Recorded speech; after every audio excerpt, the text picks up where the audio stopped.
hats on parade at the Pitti Uomo men's fashion trade fair. Allow me to paint you two opposing vignettes. One is of an Italian man of a certain age cutting a dash through frosty Milan earlier this week, classically patrician in his style, a handsome suit and wearing a coat draped over his shoulders like only an Italian man of a certain age can, topped off with a pristine fedora. Felt trilby, £195, Anderson Sheppard. The effect was pin-sharp and utterly polished, a masterclass in continental refinement.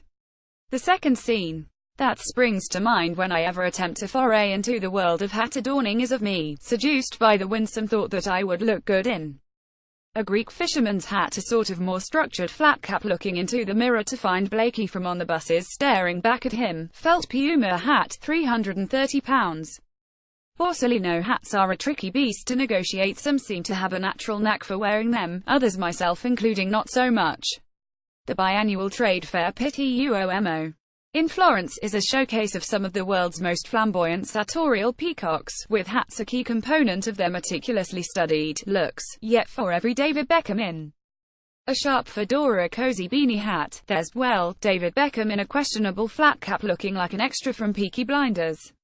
The difficulty with hats is that they can veer into costume territory, and all too often make the wearer a tad self-conscious. Stafford fedora, £295, Locco hatters, which is a pity, because certain hats can be an object of beauty in their own right, taken a sculptural form of a Borsalino, for example, or the weighty elegance of a Locco hatter's bowler hat in inky felt. The craftsmanship that goes into making such models is astounding in itself. That particular British institution boasts the title of oldest hat shop in the world, and still operates from its original St. James's site, which make the process of trying one on a veritable experiential history lesson. Wool beanie, £70, Amy Paris. So which hat style to plump for as temperatures drop?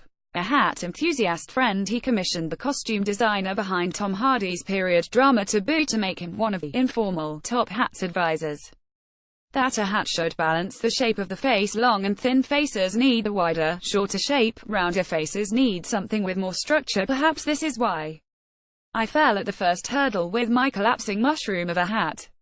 Cashmere beanie, £110, Officine Generale. Stylistically, despite efforts by Gucci to add a high-fashion gloss to the trapper hat, anything that's too rustically outdoorsy can look a tad. Gap year ski instructor, opt for a beanie by all means, but forego the long, floppy shapes for one that's shorter and more neat, and unless you are attending a festival or under the age of 12, avoid bobbles and buckets. Our Milanese gent would never stand for such sloppy affairs.